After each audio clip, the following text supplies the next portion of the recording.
Hey everybody, welcome to the Mediagoon show. Another fun Friday, but this time I'm not alone like I was last week and I was just drowning. I have a really funny guy. I became buddies with him a few years ago.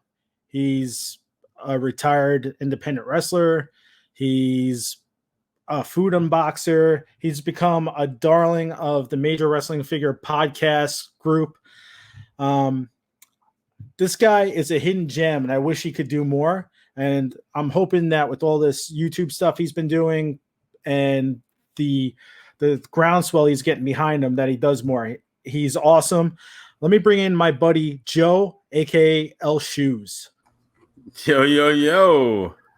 I hope that was a good enough intro for you. I mean, let's get right to it. I am the Admiral of Awesomeness. I'm the Emperor of Entertainment. I'm the Colossus of Cool. I am the Lord of Legit, the King of Keeping It Real, and the Czar by far.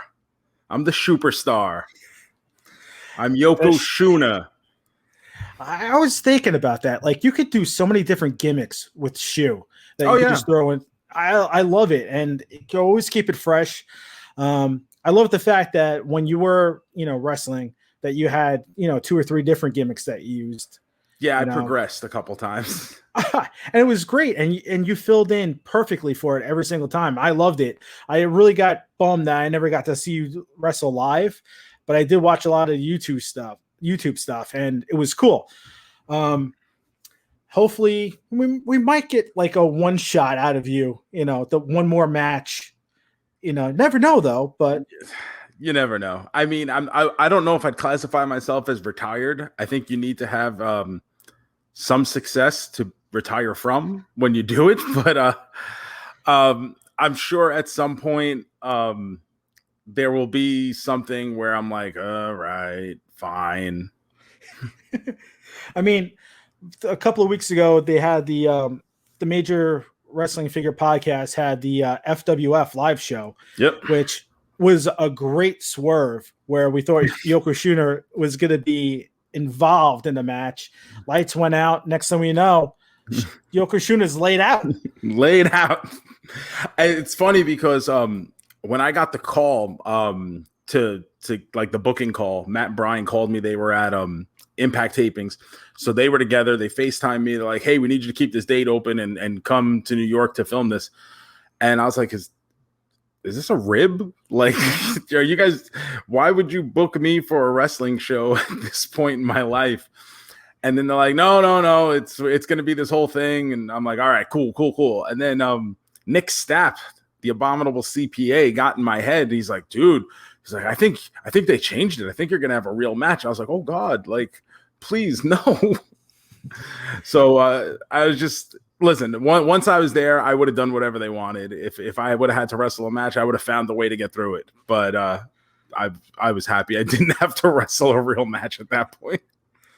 I mean, I ordered it because I like supporting Matt and Brian. I like supporting, like, I go to Cap when they had shows. Mm-hmm. I love the independent scene, and it was always great.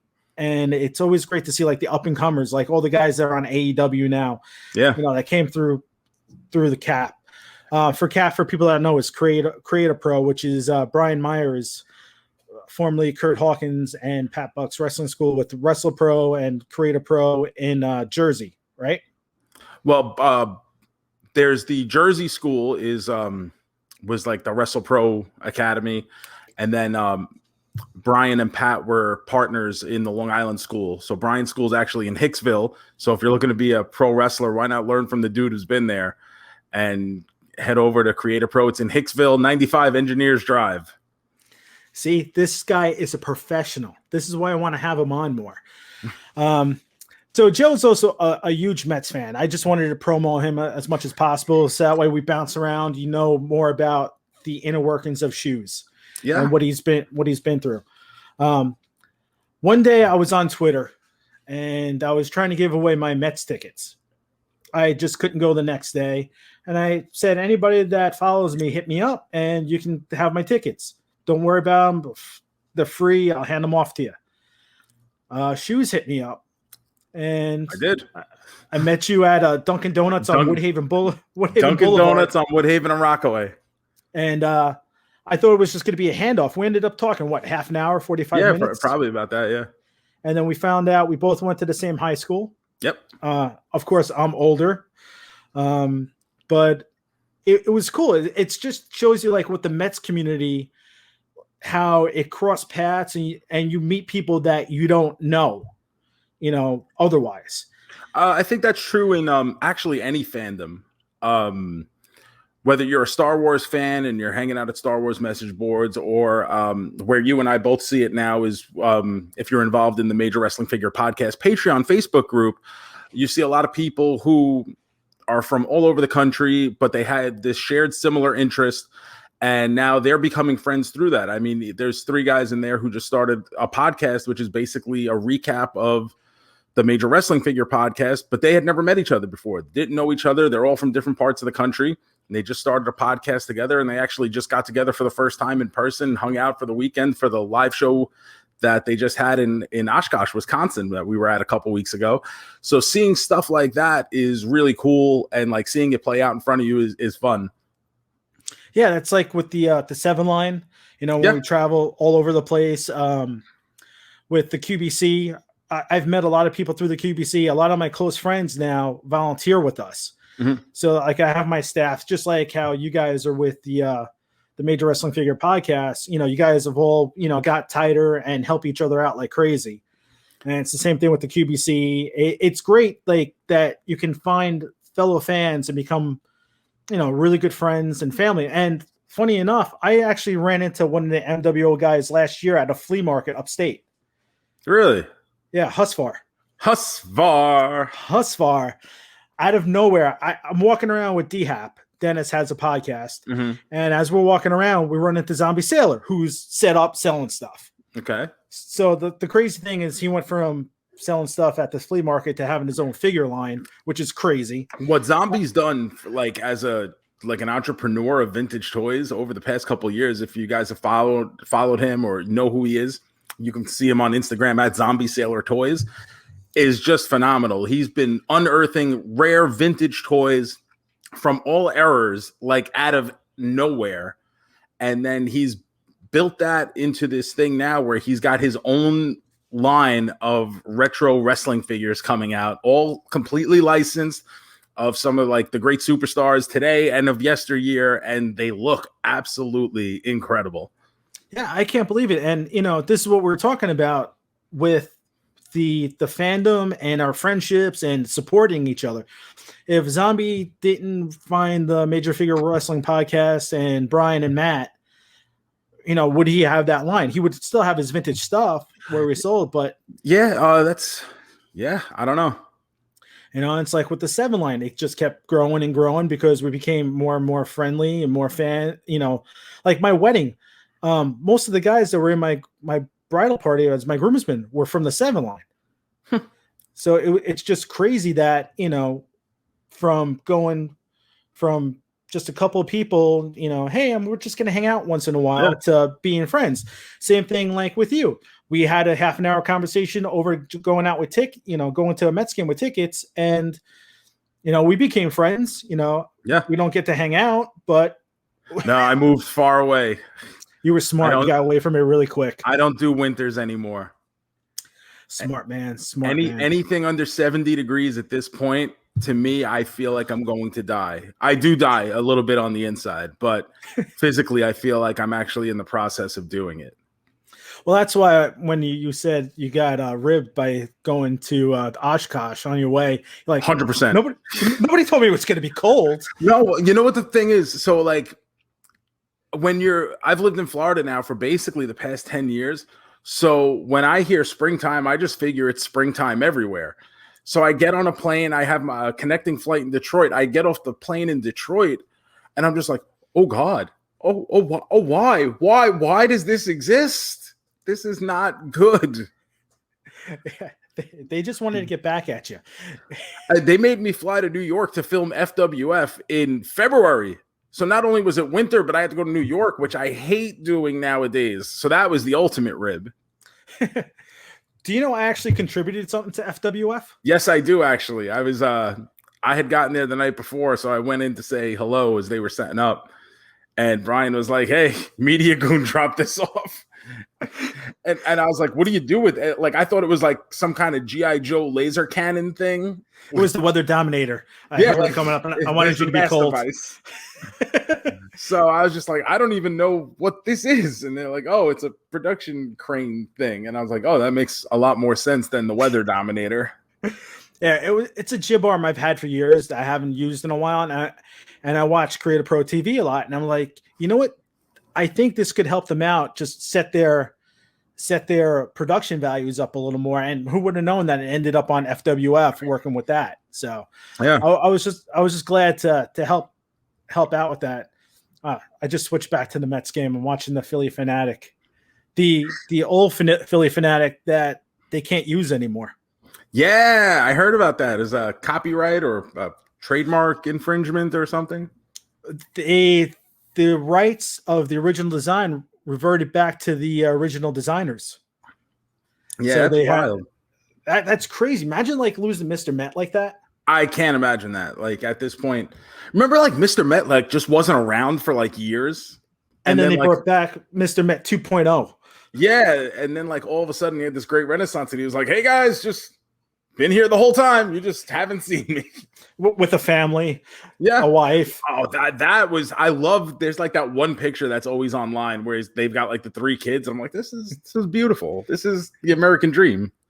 And then like me and my cousin Mets Police always joking around with Mr. Met 2.0, the one that the tongue shot out, the eyes were. Yeah, that was the weird. That was around the time where we had like the Nickelodeon kids thing out behind the right field bullpen or something. Yeah, with Ren and Stimpy running around and the Yeah. slime. Yeah, that Mr. Met was so weird. It was like the older son of the original Mr. Met ended up going to college, coming back, and was just like a frat boy. Yeah, the original Mr. Met, the one that they have displayed in the Hall of Fame with the creepy, realistic hands, that thing is terrifying. Absolutely frightening. His hands are so creepy. It's horrifying. That would make a great horror movie. Imagine just going into the Mets museum, and all of a sudden he just grabs you. Yeah, he comes to life. It would be like the scene in Arrested Development, if you ever watched Arrested Development, where maybe makes a horror movie out of seeing Lucille get up in the middle of the night looking for vodka.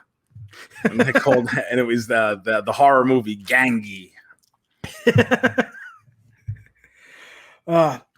So I love picking your brain about everything else, but I guess we should talk a little Mets since we've been promoting. That's what we're here for, right? Yeah, since we've been promoting that, we're going to talk Mets.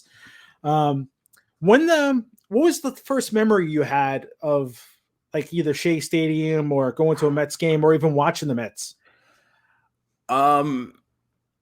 Really, as far back as I can remember, I grew up in Ozone Park, so Queens boy. My dad, my mom, Mets fans. My uncle actually worked at Shea Stadium as in the ticket department or something. So we used to go to a lot of games when I was very young, and we would go through like the press entrance, and my uncle would meet us down there and like hand off tickets. And so as far back as I can remember, I've been a Mets fan, been going to games, but really like the first like conscious memory where I really understood like what was happening and like why it was happening was kind of the 88 season.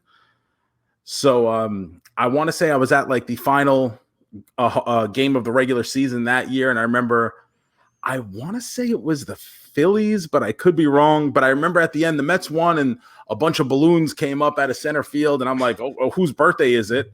And my mom's like, no, it's just they're going to the playoffs now. I was like, well, obviously they'll win, until this scumbag Mike Scioscia came around and ruined everything. But yeah, so that's really where like it really began. And then just from like right from that point, I became baseball obsessed. Like I always say, baseball was like my first love in life, and just like anything I could get my hands on, whether it was baseball video games, baseball books, I would read anything that had to do with baseball. Like, so if my mom would take me to the library, she'd be like, oh, go get yourself a book, thinking I'm going to grab like the Boxcar Children or something age appropriate, and I'd come back with The Worst Team Money Could Buy by Clappish and John Harper.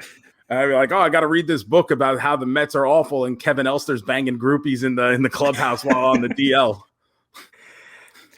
The stuff that went on behind the scenes with the Mets was crazy. Imagine like they try to do it today with between the cell phones and that's the thing. Imagine trying to do anything today. Like, I'm so glad Instagram didn't exist during my formative years.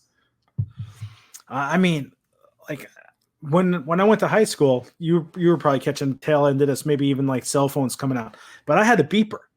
And you had to hide, and you had to hide the beeper when you went into Malloy. Yeah, because if you saw the beeper, oh, you're a drug dealer, you know. But yeah, I remember people having beepers when I was in like junior high. I didn't have my first cell phone until my freshman year in college, and that's around the time, like my senior year in high school, is when I felt like everyone started getting cell phones, and I was like that guy, like, who would ever need this? Like, why? Who would ever need a cell phone? Who would ever need to get in contact with people anywhere at any time? Just completely unnecessary. I think I was wrong. But it sucks. It sucks being tied to the cell phone. You know, like with my job back in the day, if they couldn't contact you, they couldn't give you, more work to do. Yeah. Until you got back to wherever you were going. There's been times where now I go to pick up something or somebody, and I'm halfway there, they'll cancel it, send me to somewhere else, and then still send me. And it just like, it kills you. I kind of prefer the old, you can't find me days. Yeah. And it's weird now, because even like, I think about like I just said, we used to go through the press entrance and like just stand around and wait for my uncle to come down with tickets. Like nowadays, like you wouldn't even do that. You'd be like, yo, text me when you're outside or something, like anything. You go pick up some. How many times when you were a kid, you ring the doorbell and be like, hey, can Mediagoon come out and play? Like, and be like, the grandmother answering the door, like, oh, your fat friend from down the block is here. And don't let him near the fridge. Yeah, watch his hands. But like nowadays, it's like how many people even like know their friends' families or have gone to the house? It's just like, no, you sit in the car and wait for them to come outside. Yeah. Who's honking? Why are you honking? Why can't they come to the door?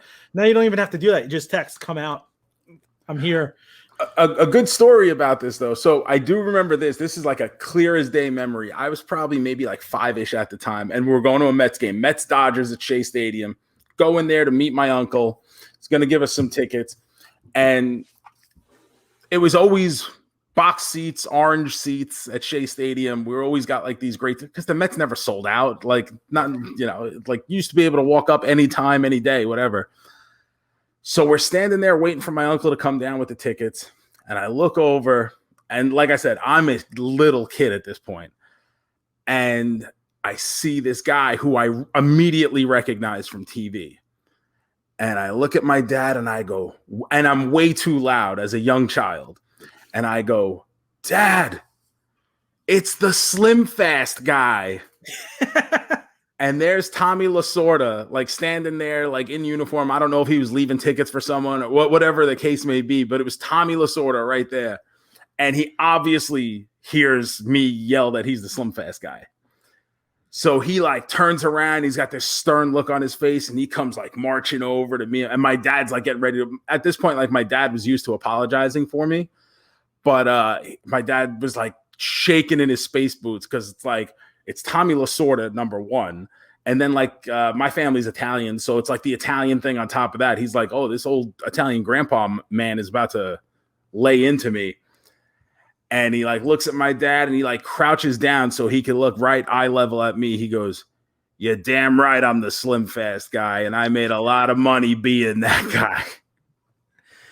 Hey, Shoes, just so you know, they just posted up another card break if you want to jump into it. I do not. I can't get involved in that. Yeah, they sucked me in. I always like, nope, never going to go into it. And then Brian and Paul just sucked me in. So that was last year during quarantine. Brian, Papa Bear, Paul, and I have a group chat, and we were bored. And it turned out that a guy that Brian and Papa Bear went to high school with does card breaks. Like, that's his job now. He has he just was running card breaks. Now he has a physical brick and mortar shop out in Long Island somewhere. And we started jumping into these breaks just because, I mean, we had nothing else to do. And to watch like the card industry like boom, like, and not even like realize it was going on as like, because like we're all baseball fans. Everyone who was a baseball fan, especially in the 80s and 90s, like grew up collecting baseball cards. And then like you got out of it and you threw everything away or whatever. And it's just like all of a sudden we're like, oh, we're buying boxes, we're buying packs. We're now, oh, you know what? I want to own PSA graded stuff. It got out of control for a while. Although I decided during spring training last year, I'm like, you know what? I'm going to buy some Jacob deGrom rookie cards. I like Jacob deGrom. So I went out and bought like a stack of Jacob deGrom rookie cards.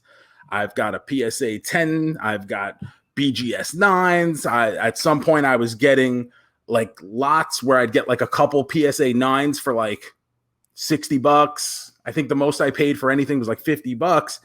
And that one that I did spend $50 on last year just sold in an auction last week on eBay for $1,060. Nice. I wasn't really into cards. When I was a kid, I was, I had like the 86, the 87, the 88s.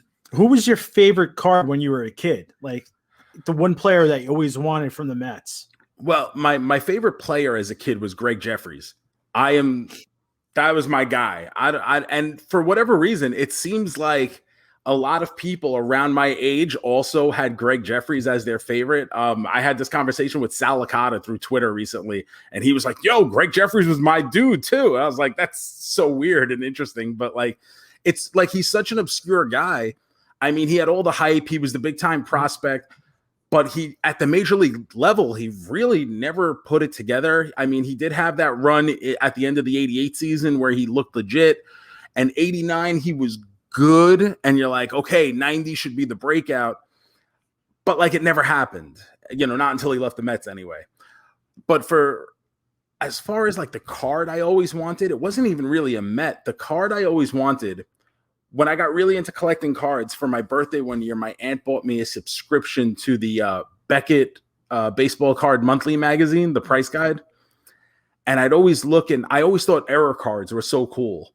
So there was like the upper deck reverse negative of Dale Murphy. And I was like, oh, that's awesome. And then there was the Frank Thomas rookie card with the no name on front. And I thought that was so cool. And like, oh, if I could pull that Frank Thomas card, I'll never have to worry about money ever again. But the one card that I always wanted was the 89 Fleer Billy Ripken. I guess they would call it the whiteout. It's not the whiteout card because there actually is a whited out version of it. But it's with the can I curse on this? Yeah, go ahead. It's the fuckface card. Because everybody knows about it. It's not, it's not like you're just making up something. No, it's a legit. It's the Billy Ripken card where he's holding the bat over his shoulder, and one of his teammates had taken the liberty of, instead of his number being on the knob of his bat, it said fuckface. That's such a great thing to do to somebody. Like, but you would think like the photographer would catch it. Yeah, you would think someone would catch it, right? I kind of understand it not being caught. Like today, everything's digital. Everything, you take a few different pictures. They were probably just like trying to push them through, not waste film, not spend too much money. But think about like all the layers, though. It's the photographer. It's Billy Ripken himself. It's whoever those photos get sent to at the factory. It's the people who print those photos. It's quality control after the fact. It's just all the layers it had to make it through, and it still got through. And then actually last year, I finally went on eBay and bought a Billy Ripken fuckface card just so I could say I have it. How much did you get it for? I like $20. I wasn't affecting my future college fund. Hey, as long as you had as long as that, like, you got your quote unquote like mini holy grail. Yeah, there's something to be said for that. Not everything in collecting, and I mean, you can look behind me, I got figures and a bunch of stuff. Like, obviously I like collecting stuff. Not everything needs to be bought for, oh, I can't wait to sell this down the line reasons. Some stuff just has actual enjoyment of it. And owning a Billy Ripken fuckface card brings me actual, I look at that and I laugh. And I remember what it was like being 10 years old, thinking that it was so cool that a cuss word made it on a baseball card. Yeah, totally. I mean, that's what the whole thing about collecting really, is the stuff that helps you, make memories and brings you back to the time of, hey, I remember when I got this. Like behind me, I have my Chris Flexen jersey that's signed by Chris, because we're buddies. And then I have Nimmo signed jersey when he came to QBC. And I went crazy collecting. I was like collecting everything. I'm sure like how crazy I am. Well, I remember you had like basically a storage unit full of jerseys at one point. I still do. Oh, geez. It's action figures, collectibles, and jerseys. And one of the collectibles I have is a replica Stranger Things bike. Oh, geez. Limited edition 500. I got $3.99 out of 500. And that was like the first one they came out with where you had to actually go onto a flyer and call up to order it. It wasn't like you could order it online. You had to call up like the old days. Yeah. And actually order it online and give you a credit card. See, and that's the issue too. You're a lot like me where you have a lot of different interests. So it's, yes, I have a ton of Met stuff. Like I've got autographed baseballs, I've got old ticket stubs, and I have a Travis d'Arnaud signed jersey just because I found it for like $25 and I was like, this is really going to pay off when he turns into an all-star for this team. And that didn't happen, but just like when you have something you like and you want something to kind of memorialize. Like I'm also a big Pittsburgh Penguins fan, so I've got a bunch of Penguins stuff. And then I'm a big He-Man fan. I've got He-Man stuff and Thundercats and G.I. Joe and wrestling and, and candy because, I didn't get this body by not eating candy. Well, it's because you're in training for your food unboxing and challenges. Oh yeah, my big YouTube channel that I started in quarantine, youtube.com/Joe Shoes, where I just needed a hobby to keep myself busy while we weren't allowed outside. So I would just get some food and record myself eating it and trying to have a good time with it. And then I'd get some new toys and open them up and record myself doing that. So if you want to head on and see me do that kind of stuff and enjoy myself, then you feel free to do that. Please like and subscribe. And of course, we've got the big challenge coming up on June 11th in Baltimore, Maryland at Jimmy's Famous Seafood Major Wrestling Figure Podcast Live 8 show. And I'm going to be there trying to eat their seafood UFO sandwich, 7 pounds of seafood. I heard it got sold out just because people want to see you do that. I wouldn't be surprised if I was the biggest draw on the card. I mean, I'm sure people know Brian Myers. I'm sure they've heard of him. People may or may not have heard of Matt Cardona. But when they heard that the mighty Yokoshoena was going to come and attempt to be the first person to ever successfully vanquish the 7-pound seafood UFO sandwich, then, I mean, that was like printing money. We couldn't print enough tickets quick enough to keep them in stock. Even got me going down to Baltimore to go see it. See, that's it. You put Yokoshoena on a flyer, and the people flock from everywhere. I gotta tell you, like with you doing the challenges and the unboxing on your YouTube channel, it's interesting. It's scary. It gives you all the emotions where you're watching and you're like, "Come on, do it!" Oh no, man, I can't believe he's doing it. Come on, you could do it. Come on, and then you're like, "Oh, is he all right? Is he good? Wait, is he getting salt poisoning? What's going on? Is he all right?" So the first one I did is I guess the most popular one. There was a year ago, like really just over a year ago now. It was April 15th of last year. I did the McDonald's Twitter challenge that was going around at the time, and like I don't even know why it was a thing. It was just like some bored rich guy, I guess, had posted this picture of a whole bunch of McDonald's stuff on a tray, and was like, "Oh, you've got 90 minutes to finish this and you win $3,000. Could you do it?" And I'm like, I'm looking at it. One of my buddies had sent it to me. He's like, "Dude, you need to try this." And I'm looking at it. I'm going, I think I could do this. And it was 3 double quarter pounders, a regular quarter pounder, 2 large fries. I don't know if it was 20 or 40 McNuggets, maybe 20. And then 4 sodas, 4 regular sodas. And I was like, I think I can do this. And I was doing tape study the night before. I had set it up and I was doing a live YouTube. So I was like, oh, like, we're going to promote it, you know, like wrestling style. And the night before I'm doing tape study, I'm on YouTube just watching other people try it. And like everyone's just getting crushed.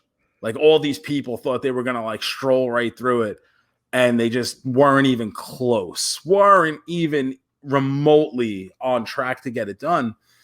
And like then there would be people who were like kind of on their way, and then they would end up giving up or throwing up. And I'm like, okay, like I put together a game plan in my head for how I would attack it. And I got down to the very last soda. But at that point, it just felt like there was a cinder block in my stomach. And there was just no place for this last soda to go. Like, picture like going outside and just pouring a bottle of water on the sidewalk. Like there's nowhere for it to go. So it just does this. And that was me with this last half a soda that I couldn't finish. And I'm just trying to get it down and there's just nowhere for it to go. So I end up puking my brains out live on YouTube. And actually, as far as like for the brand, you know, for me building an audience, I think that was probably the best case scenario. Like, had I finished it, people would have just been like, oh, yay, he did it. Hooray. You know, and then we all move on. But there's this little fly in my house. I don't know how it got here, but it's right here because I got my lights on. So now it's right there. But had I just finished it, it just would have been like, oh, cool, he did it. And everybody would have went about their day. But then when I started puking, people started doing screen captures and making it into GIFs. And then they were doing they were layering the Vince McMahon audio from Beyond the Mat onto it. Oh, he's gonna puke. So they like all these like fun engagement opportunities on social media came across, and I was able to share them and, you know, bring some views and some traffic and get some new subscribers out of that from just doing that. So, I mean, if I got to puke every day, I guess, you know, that's where we are. How many subscribers do you have now? I'm over. I just broke 1,800. That's nice. It was hard for me to, when we started this QBC channel, I kept promoting. We have a good amount of followers on Instagram and Twitter between my brand and the QBC brand and everything. And it took like 2 weeks to just even get to 300. And yeah, it's very hard. I got to 1,000 rather quickly, and which I was surprised about because that's more followers than I have on Twitter or Instagram. So I had 1,000 on YouTube, and I'm like, oh, that's a lot of people, I guess, just watch YouTube videos and enjoy a fat guy eating shrimp. And but like after that, it was kind of weird where I went from like 1,000 to 1,500 really quick, and then it just stalled out. And then I went to, 1,600, then back down to 1,500 as YouTube does their audits and cleans their bot accounts, I guess, or spam accounts. And so I was like up and down. But now the more I am seen, or the more involvement I have with Matt and Brian and the Major Wrestling Figure podcast, people are taking a little bit of a liking to me. I like to think I'm pretty funny. I like to think I'm pretty entertaining. So, and I'm not trying to be something I'm not. I'm shoes. If you like it, cool. You don't have to. But if you do, please hit the subscribe button. That's where I'm at. And I guess more and more people have been liking it. So that's fun. Well, that's what I always liked about you. You're genuine. What you see is what you get. And I've always had a blast talking to you and, tweeting at you. And there was a while that, like, I think you were too busy. You weren't on social media too much. I was like, where the hell's Shoes? And then you pop back up again. I was like, oh, great. Now I could talk to him some more. Because I had your phone number at one point. I have no idea what I did with it. It's the same. No, I don't remember that. I was probably just working a lot. I do have a real job. Being Shoes is very difficult, very busy, very evil, very nice. Just like my man Dan has. I was gonna say Shoeshausen. Yeah, we just out here trying to fill this sack of money. Human money. Human money. We're not above donations. Hit me on Venmo. Let's fill it up. So like I was trying to think like how I actually met Brian. I thought it was through the 7 line. Then I remembered I met Brian through you. You actually brought him to the QBC. So I didn't bring him to the QBC. He was there with his brother, and I was there with my other buddy Gomez. And Brian and I were like, we weren't even like really tight at that point. Like at that point he had gotten released from WWE for the first time. And we knew each other. We had been on a couple shows together, but we weren't like cool. And then but even I used to bust his balls on Twitter even before I really knew him, because when they had SummerSlam in New York one year, he got sent to Yankee Stadium to do an appearance with like the Big Show and a couple other people. And there's like this photo of him with like this Yankee jacket around. And Brian was always like super Mets fan. And on Twitter was like actively always a Mets fan. Like even when he was in WWE, he was always sending out Mets tweets. So I like followed him. I'm like, oh, he's like an actual fan. Like, that's cool. And then when that photo of him in the Yankee jacket popped up, I like saved it, screenshotted it, like put it in a safety deposit box. And then like every chance I would get, I would like tweet it at him or something. And he would like get so hot about it too. He would get so hot. And there was one time I remember I was going to when the Mets, I don't know if they still do them. They used to do like the free shirt Fridays. Mm-hmm. So there was one time where they were doing John Buck shirts for that magical half a year that John Buck was on the team. I actually have his uniform from the Colorado game that he had such an awesome game. Why would you own that? Because I'm insane like you. That's absolutely ridiculous. What a horrible purchase. I got 700 jerseys. Leave me alone. So, but like, I was like, I wrote something about going to the game.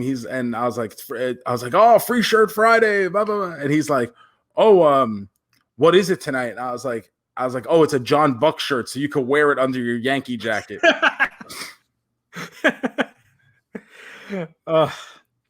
Let's see. That's the other thing. When Brian was wrestling, I think it might have been NXT. He had the 7-line tights. Yeah. I actually have those 7-line tights. And then I bought Darren as a present the other 7-line Piazza tights that Brian had. Yeah, he had those. So I gave those to Darren, so that way when he opens up the 7-line saloon, he has something. And I got it because I have like the whole skull baseball bat 7-line design, like with the jackets and stuff. So I'm like, oh, this is cool with this too. So yes, another purchase I just out of left field. I listen, I know people collect everything. It's just, like, I mean, I don't have the interest in owning other wrestlers' gear. But people collect everything. It's no different than owning a jersey, at the end of the day, when you think about it. Well, the reason I bought it is because it was Mets 7-line. Yeah.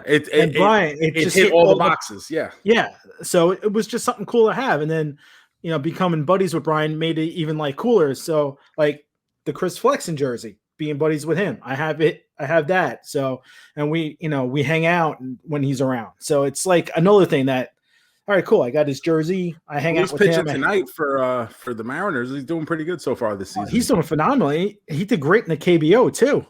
Yeah, I got really into the KBO last year. When there was nothing else going on, it was like I was just starved for baseball.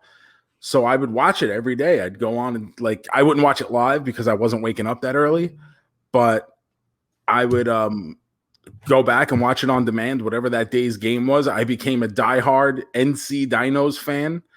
And to sit there and after all that time of being a fan, like, how it is when you're a fan, you eat, sleep, and breathe with your team. You go through the rigmarole every year.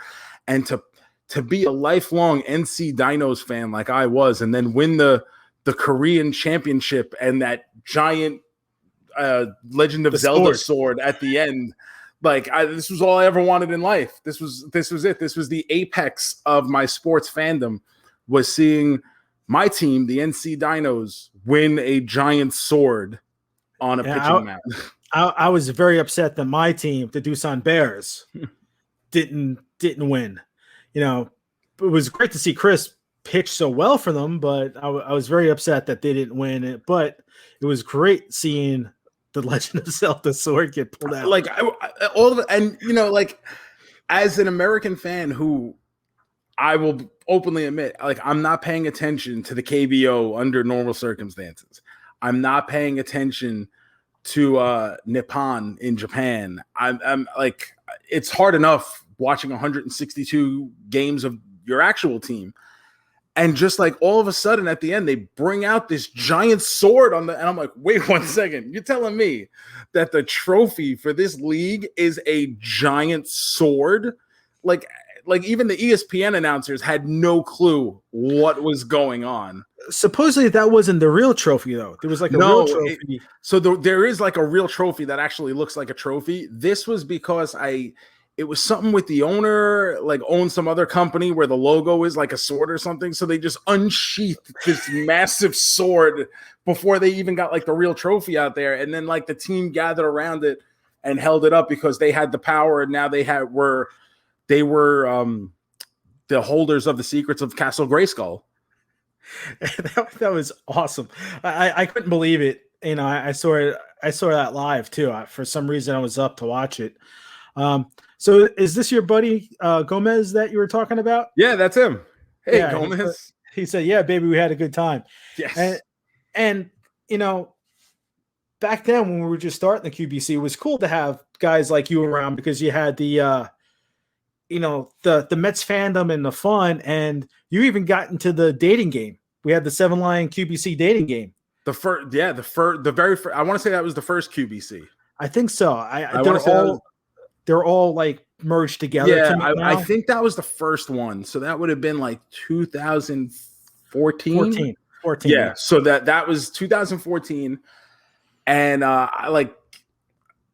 Darren was putting out the calendars at that point. And it was like, hey, you want to be in the dating game? I'm like, yeah, okay, sure. So I like to just sign the paper, like whatever.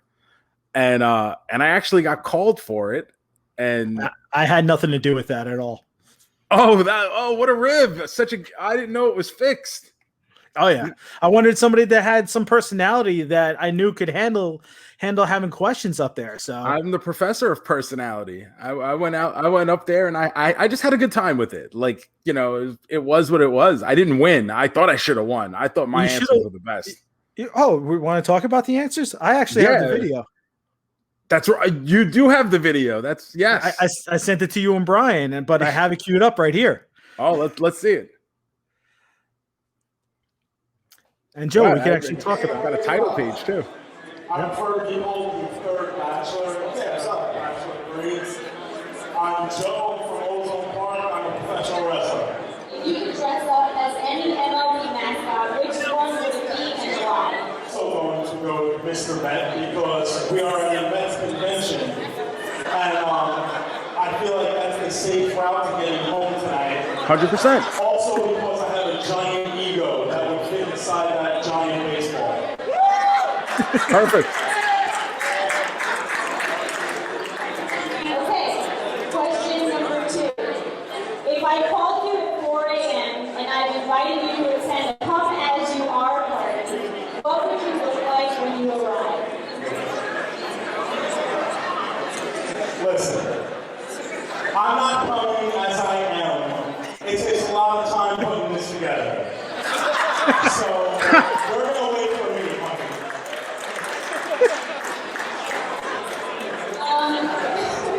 Question number 3. To become one of the 7 Line calendar girls, I have to send in photos of myself that were used for voting. Say you are auditioning for a male version of the calendar, what would your audition photo look like?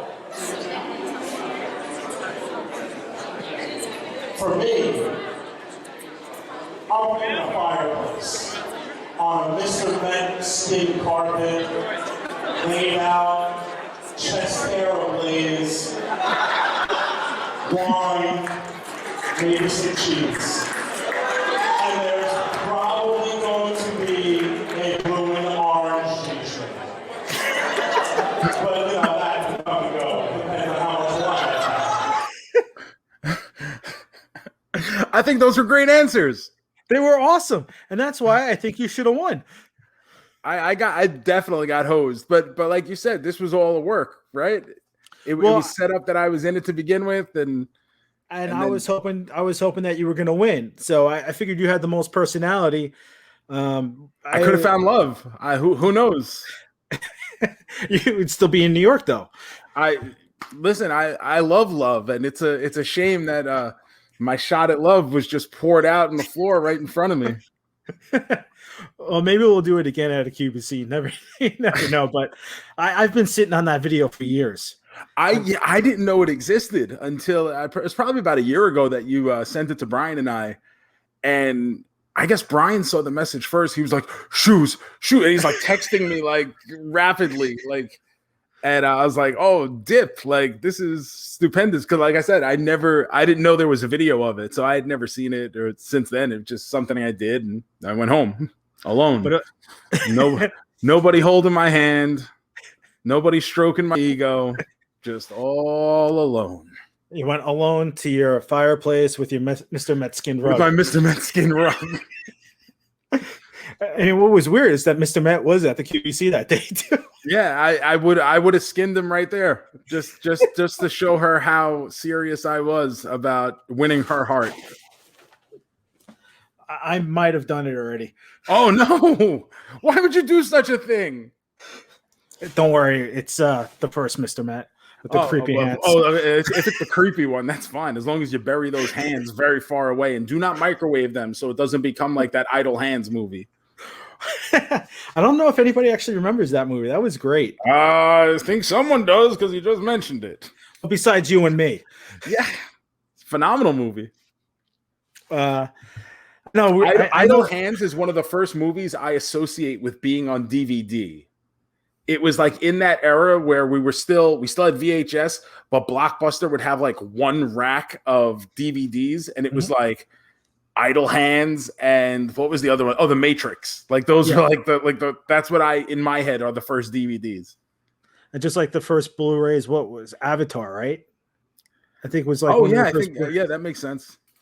Because they were pushing it with the 3D and everything. Yeah. Oh man, my brain. SLC Punk. That's another one for some reason. It just happened. Salt Lake City. Yeah, Salt Lake City Punk. Because that was the indie one. Yeah. But that's another one I associate with being like the first DVD. Yeah, I saw that in Kim's video store in St. Mark's Place. I remember Kim's. I used to buy so many like promotional CDs that like they would give to like the college radio stations or whatever, and then the guys would be done with them and they just go sell them to Kim's, and like I would walk in like a week later and be like, the soundtrack to Can't Hardly Wait for $3? Perfect. I need this. I'll give you 4. Thank you. I've always wanted this song by Feeder in my collection. That was like when I went to St. John's. I was friends with people in the radio station. They would just give me, hey, we're done with this. Here, have a stack.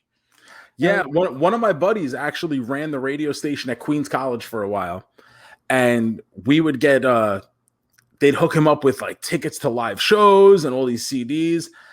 And I remember for my 21st birthday, he had gotten it was like a weekend festival show was happening in Worcester, Massachusetts, and it was legitimately the first day was my 21st birthday. So he's like, bro, if you drive. He's like, you could just come with me. He was like, the hotel's set up, everything. I was like, awesome, like, definitely. So we went. Who do we get to see? It was like Thursday, Taking Back Sunday, Brand New, Andrew WK, The Used. It was like that whole emo era. Like, so that would have been like 2002. And My Chemical Romance was on the side stage. Like they hadn't blown up yet, so that was kind of cool. So, but yeah, like I used to, anytime I could take advantage of cool stuff that my friends did, I would be more than happy to do so. Like I'm doing right now with my friends in the Major Wrestling Figure Podcast, trying to build a brand right behind their back. That's got to be a shirt. I'm surprised Matt hasn't like came up with that one yet. You know, put that right on the back, building my own brand. It should be like a little Lego man where the Legos spill out brand. Quick, let's go make that shirt behind his back. Yeah. Oh God, the heat that would come from that. Nuclear. Oh man. Let's see. I know we kept promoting talking about Mets, but the Mets are losing 2-0 to the Phillies right now, and The Mets are losing this team, and I'm not one to, we always use the term small sample size, so I'm not one to like be like, oh, they suck, same old Mets, and Lindor, screw him. Like, I'm not that guy, and I love baseball. So I love baseball. It's my favorite sport. It's one of my favorite things in life. Like, I truly love the game of baseball. I do not like current day baseball. And this is as someone who's going to watch every game regardless. Mm-hmm. It is very hard to watch a baseball game right now. And I never thought I'd get to that point. I tend to be more analytically inclined. So like, I understand the purpose of using an opener or having a game through bullpenning. I get it. It makes perfect sense to me. It's logical. But for a entertainment product, it just does not work. And the pitching has so far, it's lapped the field on the batters right now. So many of these batters look so overmatched at the plate. I remember like in the 90s, there was a guy on the Brewers shortstop, Jose Hernandez, and he like set the record for most strikeouts in a season with like 187. And like now guys have that by the All-Star break. That's not fun. Striking out does not come off fun on television. I'm sorry. Yeah, I feel like we have a whole bunch of Ray Ordonez is batting right now. That's what it feels like. And I mean, it used to be cool that you had like the odd Pete Incaviglia or Rob Deere or Dave Kingman, the home run or strikeout guy. Like, but you had them, but they were like few and far between. And then as we got later into, because Gomez knows how I am with this stuff. But the thing is, like, we had Adam Dunn, and everyone was like, "Oh my God, why would you have Adam Dunn on your team?" Adam Dunn would be like a Hall of Famer if he was playing right now. Shots fired. Ray Ordonez is one of Gomez's he's probably a top 5 Met for Gomez. I mean, I loved Ray, for the stuff on the field. I wouldn't every time I saw him get up to bat, I just went to go get a hot dog. For the time, that's what shortstop was. It was only around that time where shortstop became a more offensive position. It was very rare that you had a shortstop who could actually hit. Because that was the era where Jeter came in the 96 season, won Rookie of the Year. A-Rod was coming up right behind that. Nomar Garciaparra, like all those guys. But before that, like, think about the shortstops in Mets history. Who was the shortstop before Ray Ordonez? Let's see. We had Tony Fernandez. We had Dick Schofield. Rafael Santana. Kevin Elster, who went on to hit like 30,000 home runs in like the 96 season with the Texas Rangers because he was all juiced up. But like he was hitting like 041 for the Mets. But hey, he didn't make any errors, so he's cool. There was the Jose Vizcaíno, and then there was there he is. That was timing right there, Joe. But that's what the shortstop position was for so long. And then like we kind of got spoiled by seeing all these other teams have these big offensive shortstops. And we were still, giving away Melvin Mora because we desperately needed Mike Bordick. That was Mike Bordick. Oh man. That's still that's one of the trades that anger me. That and Juan Samuel. The Juan Samuel trade that was the first instance in my life that I remember crying over sports because I was a big Dykstra fan. And I thought McDowell was really funny because my dad had the VHS of the 1986 A Year to Remember, the Mets highlight video. And my brother and I used to watch the living shit out of that tape. And we'd watch it and rewind it and watch it again. And there's like a whole segment of that video where McDowell teaches you how to do a proper hot foot and he shows you how to roll the gum and everything. And then like Howard Johnson was like his sidekick. And it's like, McDowell's getting under the benches and he's crawling and he's doing this thing with it's like, it is craftsmanship to the utmost level. And I thought McDowell was just like the man. I'm like, this is the guy I want to go out and drink with, even though I'm only 8 years old and shouldn't be doing such things. But And then Dykstra, I thought was awesome because he had a starting lineup figure, and that's kind of how I felt like that's where the guys were legit. If they had a starting lineup figure, like that was how you knew that, hey, this guy's not just anyone. He's got a figure. So when they traded those two guys for Juan Samuel, who was a 100 RBI guy in Philadelphia, but then they say, hey, we're not going to play him at his actual position. We're going to move him to center field because we just traded Mookie Wilson to Toronto at the same time. Yeah, the Mets playing a player out of position, never. They would never do that. Yeah, that certainly hasn't boded well. Todd Hundley after they got Piazza, left field. We got poor Dominic Smith tonight. Yeah, poor guy. I really think he should be playing first, and they should have got rid of Alonso. Jeff McNeil playing third all year last year because we have to put Cano somewhere. Oh, speaking about Cano, I love how everybody keeps forgetting that he's coming back next year. Yeah, he's got 2 more years. Yeah, 2 more years at a considerable amount of money. What is it, 24 a year, I think, right? Yeah. Oh, don't worry. Steve Cohen will just pay it off. Like, you think a businessman is going to pay $48 million to get rid of him?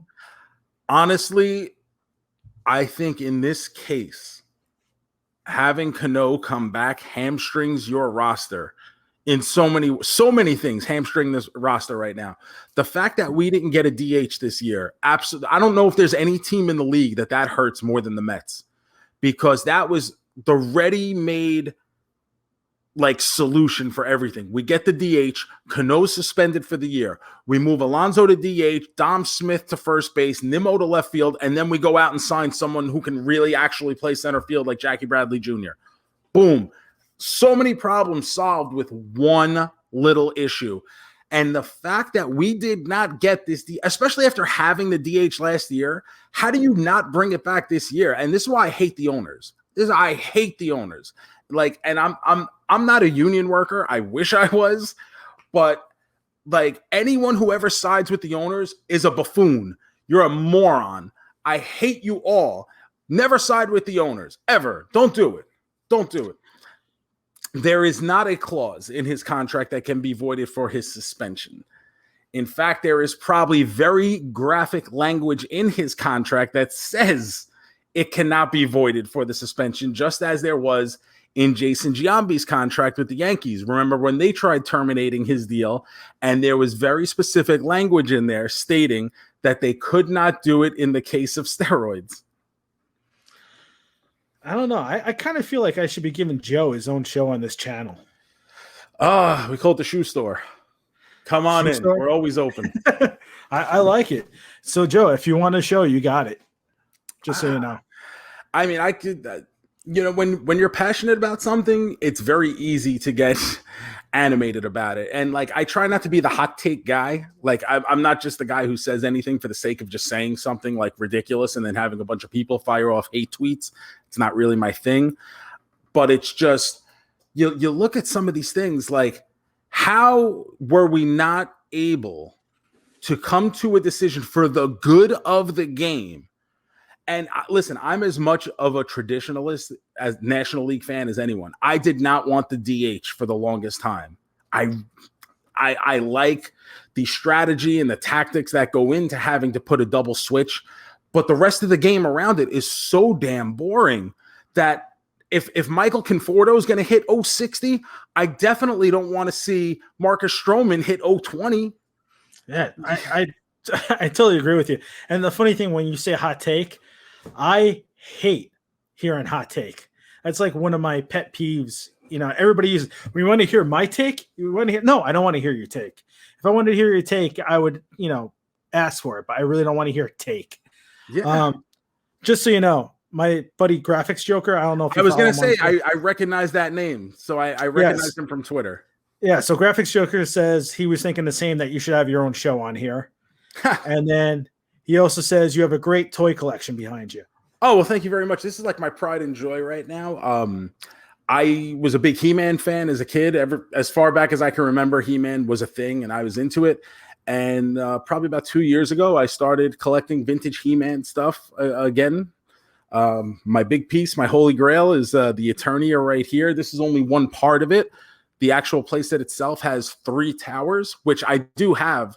I bought a full complete Eternia last year with the actual box. It's not mint in box, not sealed in box, but it was full, complete, and it just had the box with it. So that was was my holy grail. I always said one day I wanted to own one. The opportunity presented itself.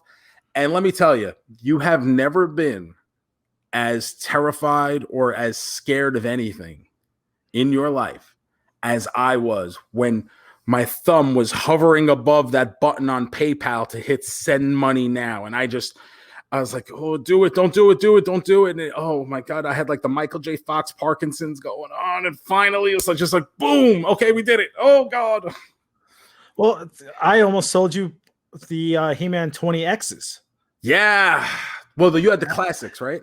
The classics, and I also had a couple 20Xs too. Yeah. And so I had never touched classics, Motu classics. And then I ended up buying the Super 7 Snake Mountain playset, which was it's beautiful. It's one of the most, I think, like, it's a piece of toy history. It's like that great. As for the 2000X Masters of the Universe line, I loved that series when it came out. I love that toy line. I know a lot of collectors hate it. I love it. And you had a few pieces, and I was like, oh, I don't really know. I don't really need to start with that one either, because I hadn't had any in my collection. And semi-recently, someone slid into my DMs and said, hey, buddy, I heard you're a He-Man guy, and I've got a whole mess of these toys. Would you be interested in them? And it was a whole cornucopia of 2000X He-Man figures. And I said, he's like, let me know if you want any of them. I was like, my man, just what do you want for all of them? Like, don't make me pick and choose here. I don't have anything in this line. It's sitting right at my doorstep. I'm sitting there like a cartoon with a foam at the mouth. Just tell me what you want and I'll send you the money.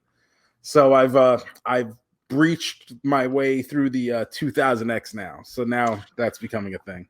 Well, I mean, if you're collecting the He-Man, you might as well just go all in and collect everything you can with He-Man wise. Well, that's kind of where I'm at now. I'm just buying up everything that I think is cool, or that I want, or that I think I'll want down the road.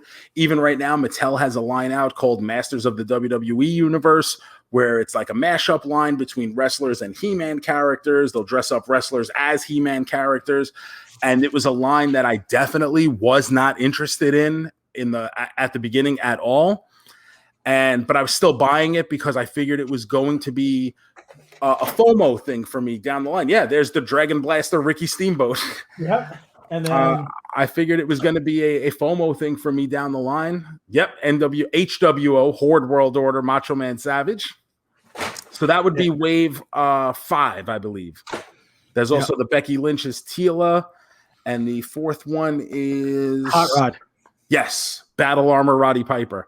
And actually, I got a cool opportunity from my association with the Major Pod again.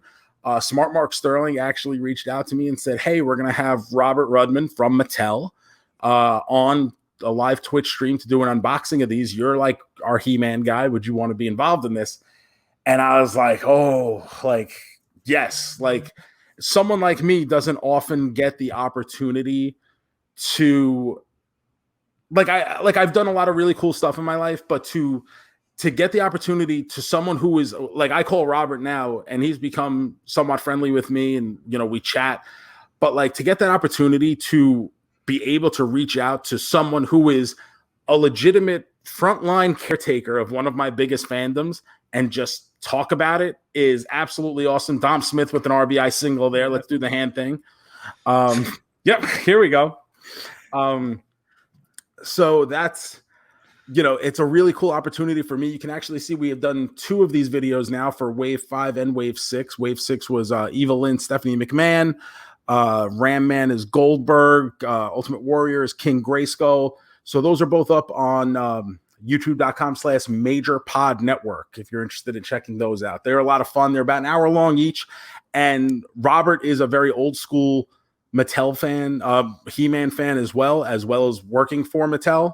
So between him and I, we have some very nerdy, in-depth He-Man discussion there. Well, it's great because when I was a kid, I loved He-Man. I remember when all the original stuff came out because I think when it first came out, I don't even remember how old I was, but I remember I was going nuts. Yeah. I don't know if you remember because you were in Ozone Park. You might have had one by you, Stevens TV. It was like the appliances, it had the toy stores. It was on Queens Boulevard over here. I remember it, but we were a PC Richards family. So for people that don't know, Stevens was like the original like Kmart or Walmart that was like a small appliance hardware and store that had like toys in it. So I got my first set of Voltron. I got Voltron, 1 and Voltron 3 with the vehicles. I got the LJN WWE guys there. I got G.I. Joe. It just, that was like my childhood That was store. your spot, yeah. That was my spot. And every time you went in, they always had new stuff. And, seeing He-Man for the first time was just like, what is this? I need this. And, squat little guy, but it was just so awesome that I was like, a Skeletor? What the hell is this? I love this too. Yeah, here's let's bring him out right here. This is my my vintage battle armor Skeletor. Still looking good, still looking fly with his weapons. The chest plate actually does still work. It takes a little to get back to undamaged territory. Well, maybe it doesn't work anymore. Who knows? It's been sitting up there. There we go. It had a little fly in it. Yeah. And maybe that's where that guy went. Where did he go? But for me, my store, we lived right over by the Bell Parkway. So for me, it was we'd go to the Green Acres Mall. My mom, my aunt, and I would be like, that was like, I don't want to say a weekly thing, maybe a monthly thing. They'd be like, all right, we're going to the mall, because that's what you did back then. You'd actually go shopping. And they had Green Acres had a KB Toys. But if you went a little further down, there was a Toys R Us. And getting to go to Toys R Us was better than going to fucking Disneyland. Oh, that was my grandmother lived in Brooklyn, and we used to go to the Green Acres Mall and the Toys R Us over there for like my birthday. When my parents would be like, "All right, go down these 2 aisles. You can pick whatever you want. Just don't go too crazy." Yeah, I remember I had the Dukes of Hazzard, General Lee, the 3 3/4 inch figures. Yep. And I had the He-Man. I actually missed that. I wish somebody opened up a toy store again. I know Toys R Us might be coming back again, but I don't think it. I'm surprised like Amazon or is that right? Did they just pull Strowman? Did they? I'm a little that's what behind. David's saying in the chat, and yeah, I'm a little behind too. I'm just getting back from commercial. 60 pitches, 64. That's pitches. Okay, let me tell you about. I love Strowman. How do you feel about Strowman? Well, you don't like his online persona. No, that's not it. If the way he is mentally, I don't care like if he's like the way he is online or how he's a little confrontational at times, but at the same time wants to be, very I'm cool with that. My thing is when he starts talking a big game and didn't do anything for the Mets for like the last 2 seasons, where he's like, yeah, I'm this good, but he didn't prove it in a Mets uniform. I don't care. I think when you're at that level, if you don't believe it, you don't belong there. And the fact is, if you are unwilling to say it, I feel like him putting himself out there is like, I don't want to use the word brave, but it's almost, I don't know if it's motivation for himself, but he's putting it out there, knowing full well that if he shits the bed, they're gonna come running for him. And I love the fact that he's like, yo, I'm gonna go out here and I'm gonna kick ass. And I think he's been phenomenal so far. I loved what I saw from him in spring training. I went out, I looked at Strowman, and this is collector side of me now. After getting lucky with purchases of DeGrom rookie cards last year, I looked at Strowman. I'm like, this is a guy who I think, I always liked him with the Blue Jays anyway. I thought he was good. He always showed me good stuff.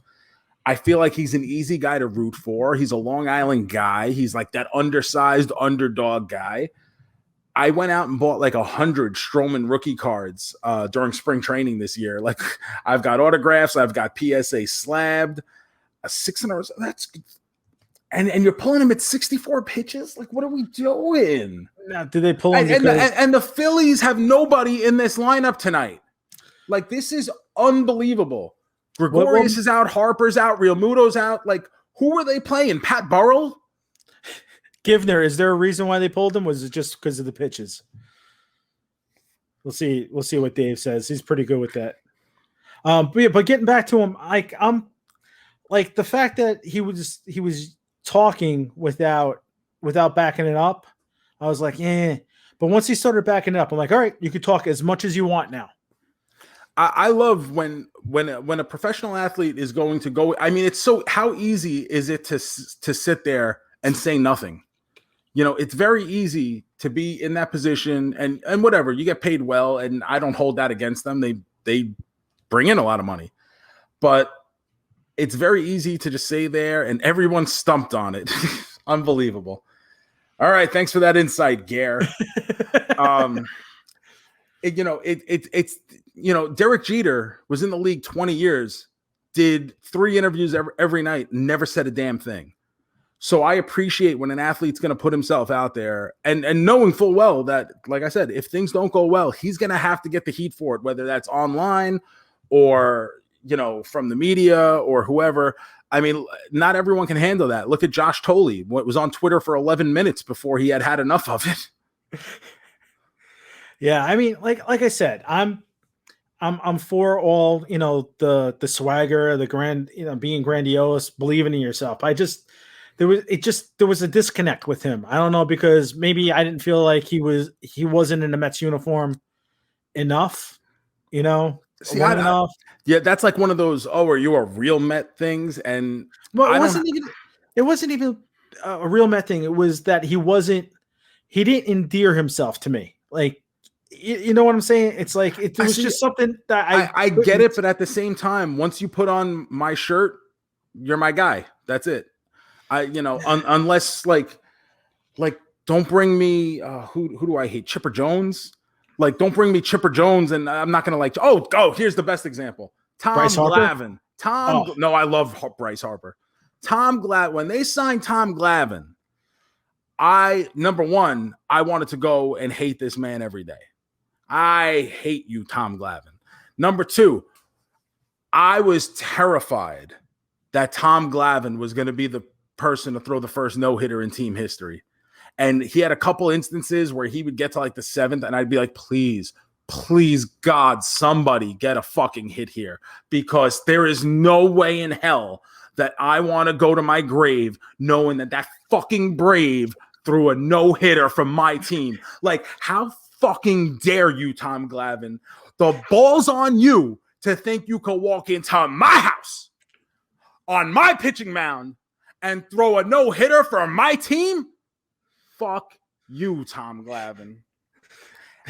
And then to put it really over the top, I was at that game in 2007 against the Marlins, final day of the season. We win, we're into the playoffs. Walking into that building that day, were you there that day? Mm-hmm. Okay, that felt like a playoff game. From the second you got to like Jackson Heights, you felt it for blocks. The energy, the mass, like the people were out of their minds, and the volume was like turned up to 11. People going nuts, and before you even had a chance to like really like catch your breath from singing the national anthem, this man had given up 7 goddamn runs. Oh, you couldn't even give us a couple minutes. My cousin Mets Police calls him a Cylon, because Battlestar Galactica, when they had the sleeper agents, he thinks that he was a brave sleeper agent sent in to destroy the Mets. He was Vince Russo. Vince sent him to WCW to take us down from the inside. That's a good analogy too. So I got something to make you laugh, since I did the QBC dating game with you when we were talking about the tights, Brian's tights. Yeah. Oh boy. And that's the 7-line shirt with the 7-line logo on the And is that the belt you had made for your wedding? I know you had Yep. those belts made for all your groomsmen. Okay. Yep. I did that just because I was feeling like a total jerk that day, and I was just like, all right, I lost weight. Let's see if I can fit in these. I fit in them, and I'm like, all right, let's Well, throw the belt on and throw the shirt on. Spandex stretches. So I actually like, I wouldn't show that picture, but I'm like, I don't care anymore. no, you shouldn't. I wrestled for years in trunks and boots. I was a fat, ravishing Rick Rude known as Maximus Sex Power. Why? Why not? I mean, I was so bummed out that like I kept trying to talk you into like having me walk you out with my buddy Randy from Read the Apple, like walking somebody else out.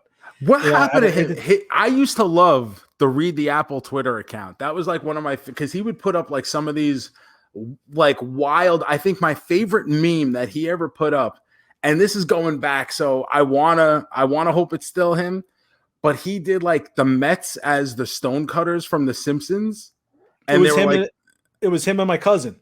That one was like one of the all-time greats. If you still have that or you can find it, that needs to be like tweeted out ASAP, because that was an all-timer.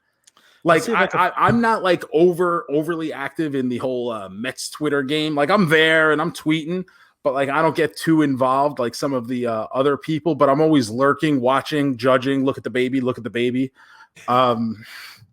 You know, like, so that was one of like the all-time favorites. Yeah, he was actually my best man at my wedding too. Me and him became friends through Twitter. Yeah, and I believe it.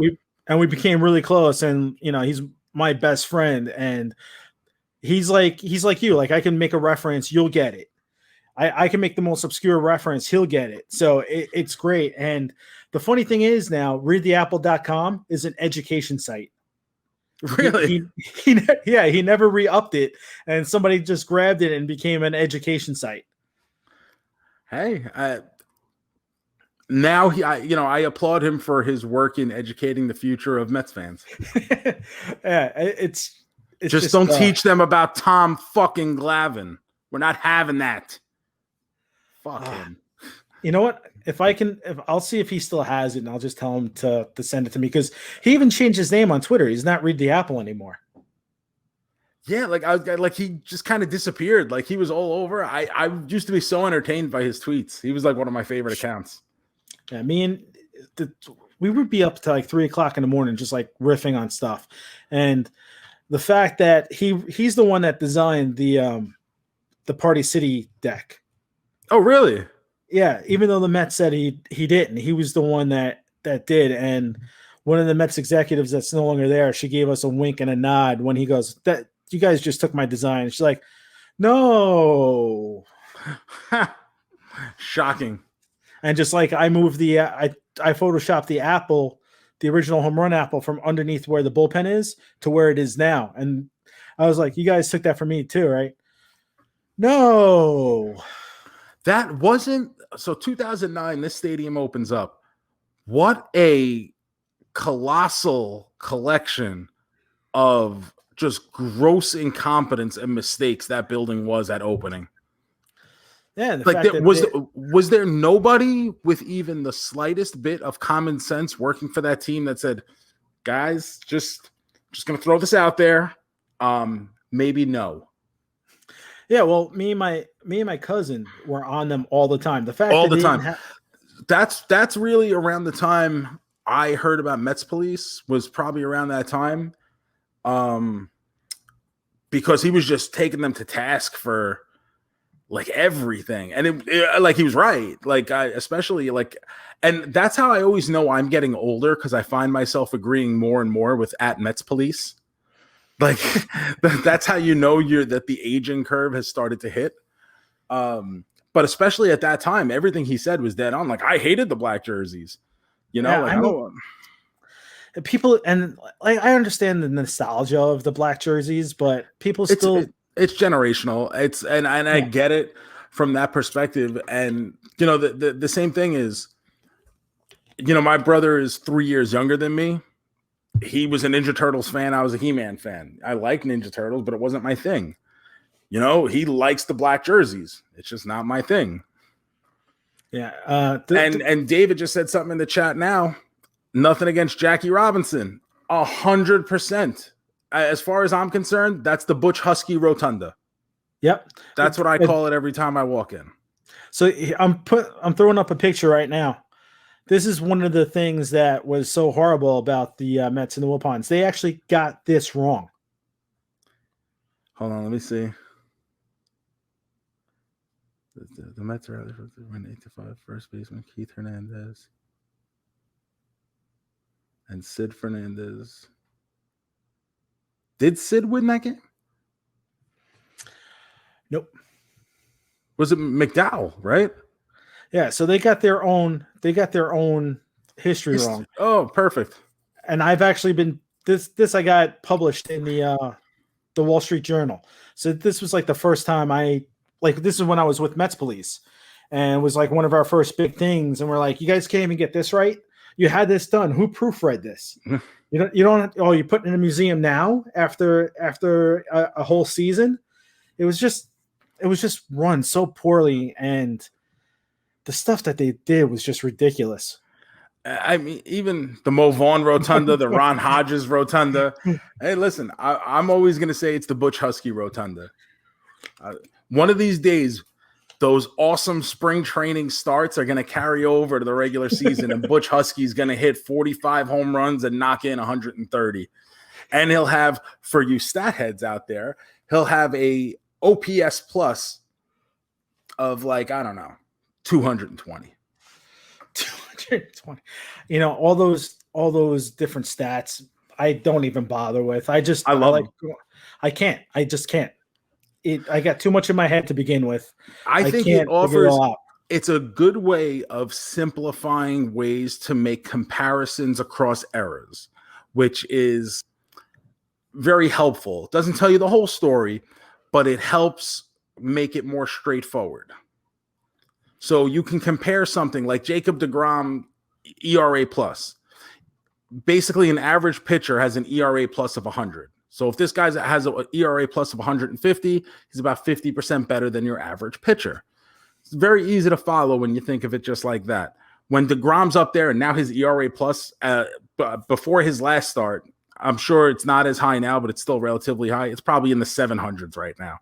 So now you're going to tell me this guy is that much better. And I'm like, listen, not only do I see this stat, and Lindor strikes out looking again. Thank you, sir. But not only do I look at the stat, but then I watch deGrom pitch. So I get to do the old eye test, the old scout thing, like I'm going to see Steve Nebraska in Mexico right now. I do one of those and I say, you know what? I do believe Jacob deGrom is that much better than the average pitcher in Major League Baseball. Well, I mean, I just look at the way he pitches. I'm like, he's shutting down everybody. You know what it is? I also think that I really hate math and numbers, and I've always hated it. So maybe that's why I can't stand stats. I find that funny because as a baseball fan, especially as a kid, where you didn't have stats and numbers available to you on the regular basis, that's part of the reason why I actually love math. Is because in the early days, you would have the graphic come up, Keith Hernandez would have his stats at the beginning of the game, but when he'd come up again, it would just say 0 for 1, pop out. By his third at-bat, it would say 1 for 2, pop out single. But you didn't have updated averages. You didn't have updated statistics. And I was the kid who would sit there and be like, oh, well, I have to know what Keith Hernandez's average changed to because it's the 7th inning now and he's had 2 at-bats already. I want to know. And the thing that really did it for me was I'm a Nintendo kid. I grew up playing NES. And then when things went to like Sega Genesis and you had like Sports Talk Baseball was like a hugely important game, but it didn't have stats. You had the players, you had the teams, but it didn't have stats. So I would sit there and play my season and have my notebook next to me where I would record the result of every at-bat. That way, after every game, I could collate the stats and have updated stats. And I, had to figure out how to do batting average. I had to figure out how to formulate an ERA. I had to count strikeouts and do this. And then I'd get I'd play like 3 games or something, get tired, take my notebook and then go sit down. And then not only would I finish my counting stats, but now I wanted to do my projections. Well, if I'm Bill Gullickson and right now I'm 4-2 with a 2.6 ERA, what does that project to over a full season for good old Bill Gullickson of the Detroit Tigers and Sports Talk Baseball? I needed to know these things. And that's why math makes so much sense to me nowadays, especially because you know what else it's good for? Money. And where there's money, there's a sack to hold it. And we are not above donations to fill it. I was thinking the same exact thing as Gomez. Insert the Simpsons nerd gif. Hey, nerds run the world. We rich, bitch.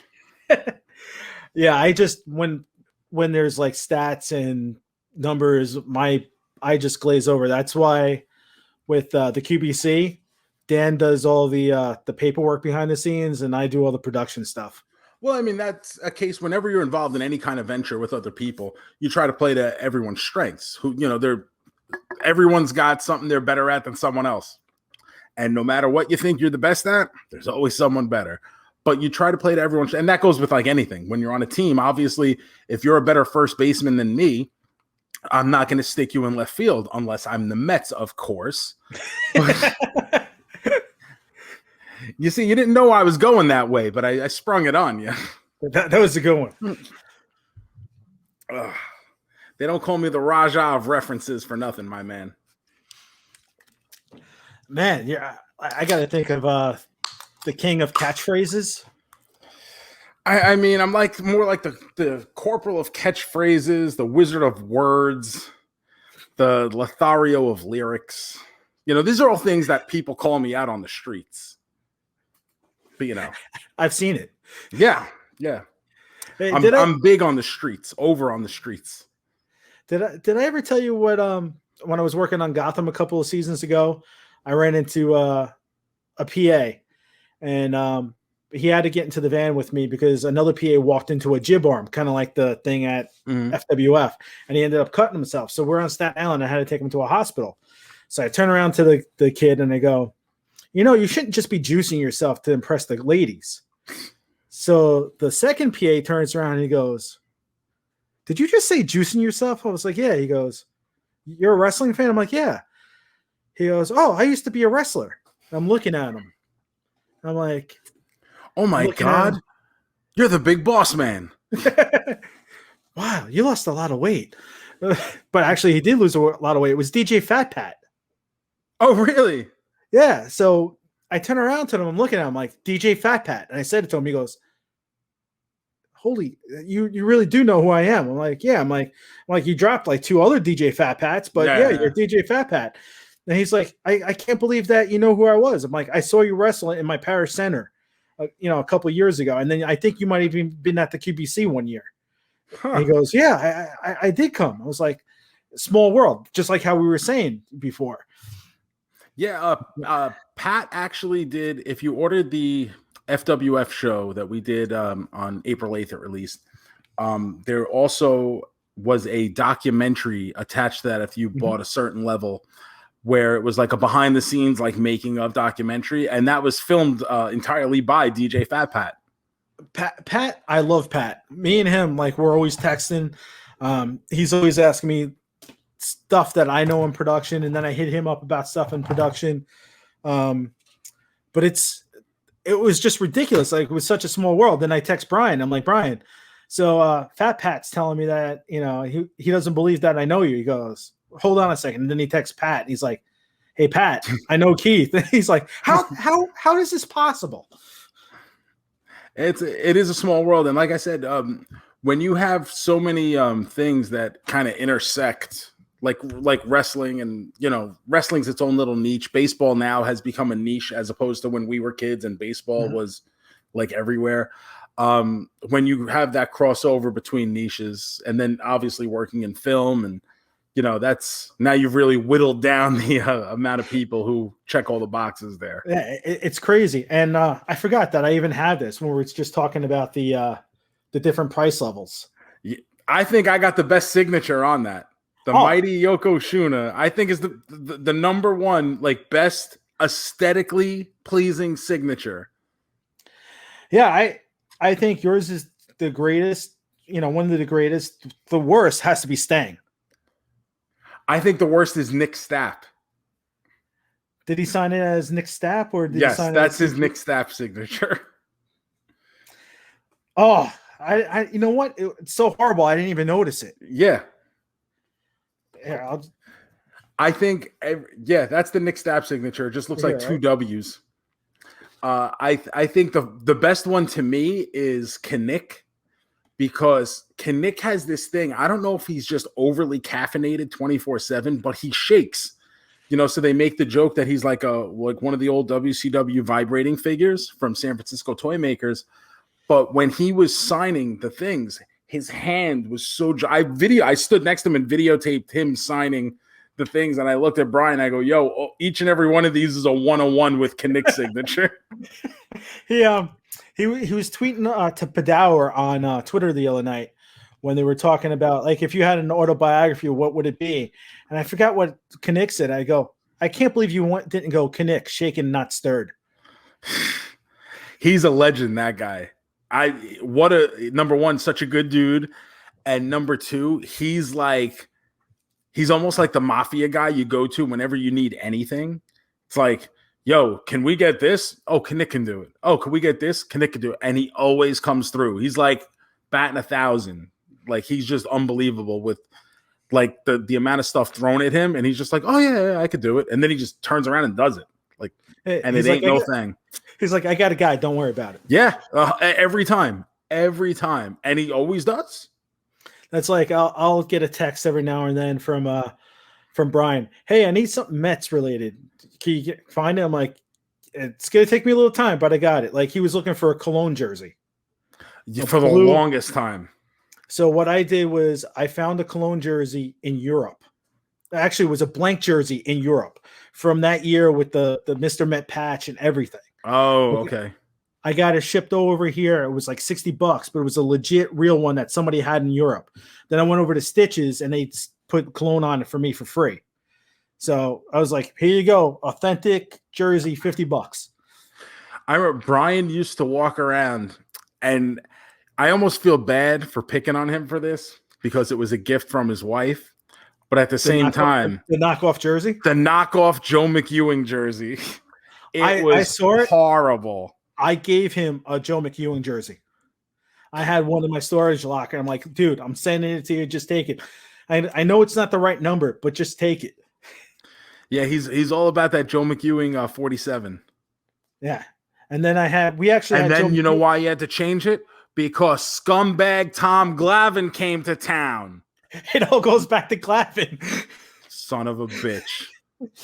So I hope Tom Glavine watch. I hope you're watching right now, Tom Glavine. You're horrible on the Braves telecast. I'll tell you this: if we get Tom Glavine for a QBC, I'm putting you as the host. Oh my god! So please don't do that. I feel like if I was ever in the same room as Tom Glavine, like, it would be like Marmaduke seeing the mailman. Like, and I would have no choice but to bite him. You versus Glavine, that's when you have your next wrestling match. That might be it. I may, like, at that point, like, I'll know Tom Glavine's in the building and I'll just show up in my trunks and boots and be like, we are doing this. You were a hockey player, Tom Glavine. All I heard about was how you were drafted higher than Luke Robitaille. Drop the gloves, bitch. Let's go. That's awesome. I'm going to ask you a couple more things because I love talking to you. Just so you know, I really don't want to, end this, but we've been talking for like an hour and a half already. It goes so quick when you're having fun. It does. And I am the facilitator of fun, so it makes sense. So, now we might have a couple of different players that we're going to be doing a Q&A with. If you had a chance of an early 2000s, late 90s player, who would you want to talk to? And Desi Relaford. Desi Relaford. Desi Relaford. When I think early 2000 Mets, I think the most synonymous person with those teams is Desi Relaford. So I've been teasing this, and I'm gonna actually see how many people are actually paying attention to this, the show. But there was a certain Met that made a pretty big catch in the 2000s. Yeah, I remember such a catch happening. So that's supposedly going to be the next Q&A we have. I actually have his jersey. Do you really? I do. That's awesome. Maybe I'll bring you in as one of the, somebody to come in, ask a couple of questions. You can wear your jersey. It's that. I think I used to collect jerseys for a while. So like every time I would find one, I'd be like, oh, I have to have this. So I have like a Fernando Tatis jersey. I have a Lastings Millage. I have an Andy Chavez. I have a Jeff Francoeur. I have a John Maine. At one point, I did have an Omir Santos. And I've moved so much that has like been one of the sacrifices in the move at some point. Don't know what happened to it. Was my Omir Santos. Bubba Trammell would have been phenomenal. I don't even know if that existed though. Like these were all like bought at the stadium. Like every single one was bought at Shea Stadium City Field. And I got Omir Santos. I was so hyped because I'm like, I gotta be the only person outside of Mama and Papa Santos who bought this shirt. Well, that's like I was wearing an Edgin jersey. I got one of his game used jerseys. And his wife saw me. She goes, "You're the only person besides my husband wearing an Edgin jersey." I'm like, so I can actually say I did consider buying an Edgin jersey because my favorite number is 66. My favorite athlete of all time is Mario Lemieux. So every time I was ever on a team, I always, what number do you want? 66. Even to this day, everything, like if I can get 66 on something, I get 66. Edgin was the first Met to ever wear 66.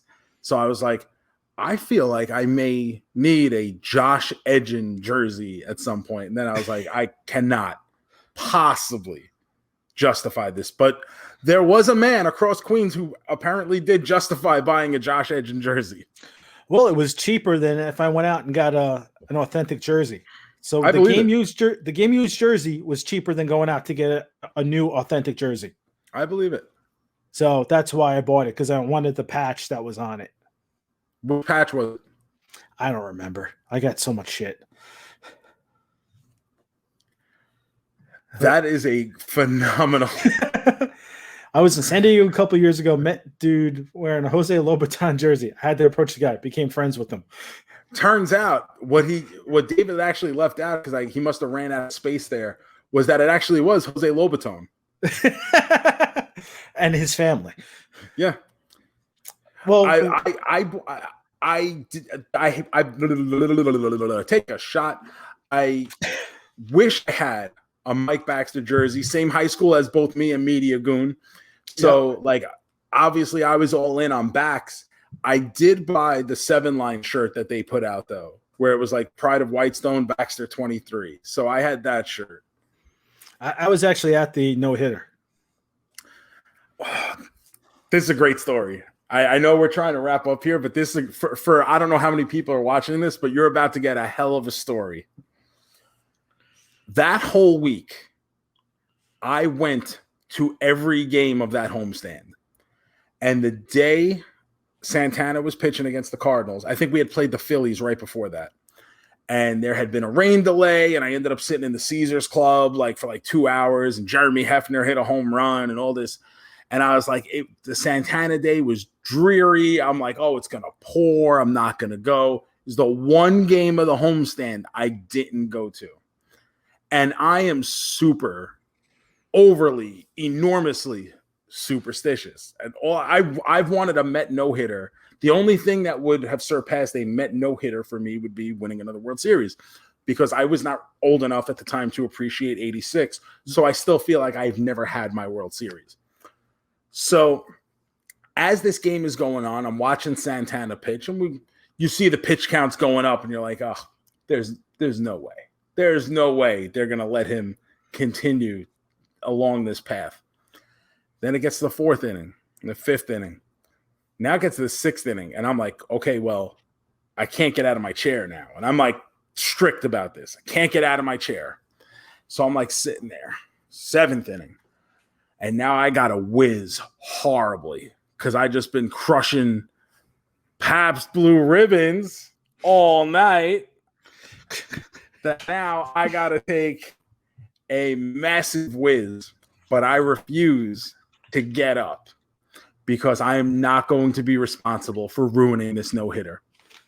So we used to subscribe to the Daily News in my household, and my dad would take the TV guide that came with the Sunday paper, so it was newspaper, and have it next to the chair. That way when he watched TV, he had this TV guide. And I look around, I take the TV guide, I lay it out on the floor right under me, and I just decide that I will not ruin the no-hitter, but I will pee all over the floor in my family's living room in an attempt to not ruin the no-hitter. So I'm sitting on this recliner just like this, just like peeing everywhere, just because I refuse to ruin the no-hitter. Because you know what? That's what they make mops for. And when he finally finished the game, I was like, holy smokes, thank heavens. But now I didn't know where to like get up and step because there was pee all over the place. But it was worth it. It was worth every bit. So everybody should thank me for preserving Johan Santana's no-hitter. It wasn't Mike Baxter's catch. It was me peeing on the floor of my family's house that kept it going because I was too superstitious. Great show tonight. It's all shoes. I have nothing to do with it. Well, what the no-hitter, Read the Apple, actually, we were in the Promenade Club, and we went in there because it was chilly, and his wife wanted to go in and warm up a little bit. So we went in, and all of a sudden, like you were said, that we didn't want to jinx it. So we just sat where we were sitting. I went to get up. I'm like, I want to go back to the seats. Randy pulled out a plastic knife on me and threatened to cut me. Yeah. He goes, you ain't going anywhere. So I kind of know what you 100%. I believe in that stuff. You know, I played team sports my whole life growing up. So there's just some things that, listen, even if you're not on the team, you believe in, like, and with something like the Mets, yeah, you've never played for them, but you've been around so long, you feel like you have the vested interest in this team. You know, like any other super fandom where you believe that you're part of it. Bases loaded, just so you know. Yeah, I know. Oh, and then my ticket from the no-hitter. I actually, about a month ago, I went out and I bought a ticket stub from the no-hitter because ticket stubs, graded ticket stubs, are becoming a thing now. Mm-hmm. And I'm not going to be a guy who goes out and buys like, oh, this was the game Dave Winfield got his 3. I hate Dave Winfield. I mean, I don't hate him. He never like kicked my dog or anything. I mean, he never gave up 7 runs in the first inning in a win-or-go-home game on the last day of the season like fucking Tom Glavine. Definitely. I do have the ticket stub to that game, though. I don't think I'm going to get it graded. All right. But I said if there's one ticket stub I want, it's the no-hitter. So I actually, with probably about a month ago, I went on eBay and found one. Yeah, I have 2 of them. I have the one I have here, and I have one put away. So Givner wants to know, how do we follow L Shoes? Basically, you just get behind me and then just keep walking when I do. But you got to play the trombone music behind them as you're walking. Yeah. Or actually, I would prefer if you could like sing me something nice. Like, give me some good walking music, like a little Taylor Swift, like. Baby, we're the new romantics. Come on, come along with me. Heartbreak is our national anthem. We sing it proudly. We're too busy dancing to get knocked off our feet. Baby, we're the new romantics. The best people in life are free. You know, there's a good bop to that. So I'm going to probably increase my pace, get more steps in, which is good for the heart. Got to take care of your heart. I got my doctor, Dr. Pete, is my cardiologist, and he tells me all the time, take care of your heart. Well, the other way we could get you to start running is having that creepy Mr. Met with the human hands chasing you. I would take off like a bat out of hell if I saw creepy old original Mr. Met coming over for me. Just so you know, your dislike for the black jerseys won Givner over. Yeah, listen, I'm not a fan. I don't want them back. Do I own a black jersey? Yes. Do I We wear all it? do. No. Actually, I will say this. I wore it one time recently because it was the only David Wright jersey I owned. And I wore it to a game. I can't believe they called that a strike. I mean, it was there, but I'm shocked that he got the call because it's familiar and he deserves to get no calls. But it was the last time I was going to get to see David Wright. So I was like, in case he retires, I'm going to wear a David Wright jersey. And this was the one I had. And then Brian Myers, I sent him a picture of me. I was in DC, I got a road game against the Nationals. Sent him a picture, and he's like, "Oh, thought you hate the black jerseys. Oh, what a scumbag! You wear the black jersey." I was like, "Oh, screw you." You know what? Maybe we can get him and you on here with me one night just to shit talk each other. I wouldn't expect Brian's bare minimum. So that is a tall test. That's going to be like getting the groundhog to come up, every week. All right. Shoes, promote anything you want to promote right now. Yeah, go ahead and follow me on Instagram and Twitter at the Joe Shoes. Apparently there's multiple Joe Shoeses, so I had to go with the Joe Shoes. Subscribe to my YouTube, youtube.com/Joe Shoes. Like I said, it's a bunch of videos of me doing food reviews, me doing vintage toy unboxings, other toy unboxings. It's just me having fun doing the stuff I like to do. Like I said, I'm not trying to be anything I'm not. I'm just this chubby little cub all stuffed with fluff, and I'm just here to put smiles on faces and memories in hearts. Joe's awesome. Follow him, subscribe. It's great. You guys are going to be enthralled by the videos. I'm not even joking around. I wish I was able to pull off some of the stuff he does, but I got to worry about my heart and my health. Listen, many are called, but few are chosen, my man. The chosen few. Yeah. All right, Joe. I'm gonna put you in the waiting room for a second so I can say goodbye to you off air. Thank you, everybody. Hey guys, thanks for coming out. Thanks for watching. Thanks for listening. Now we'll hope to see you all soon at the game. All right, I'll be right with you, Shoes. All right, guys. Thank you for watching along. I'm gonna head off. Hopefully, whoever my next guest is can stack up to the Shoes. And all right, I'll see you guys next week.